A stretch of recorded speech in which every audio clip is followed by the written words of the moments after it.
I'm Matt Gelka in Washington, where big cuts could be coming to the military's top brass, with the Secretary of Defense saying it's too bloated at the top.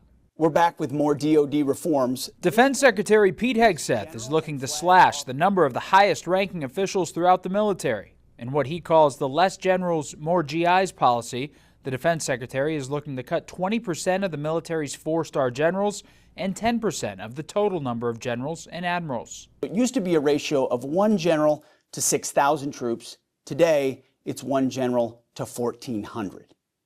More generals and admirals does not equal more success. A 2024 study from the Congressional Research Service noted there are more than 800 general and flag officers, or GFOs, throughout the military, and highlighted the ongoing debate about how many are necessary. Hegseth says the Pentagon and fighting force need to be lean and mean. It's a statement echoed by government spending watchdog Steve Ellis, the president for Taxpayers for Common Sense. He recently sat down with Full Measure correspondent Scott Thuman to talk defense spending cuts. You have the F-35, the fighter jet that is only fully operational 30% of the time for all its missions. That's $12 billion a year that you could save by not buying any more of those. You have the Sentinel, which is the replacement for the intercontinental ballistic missile. In 2024, it was 31% over budget. You could get rid of that for $310 billion.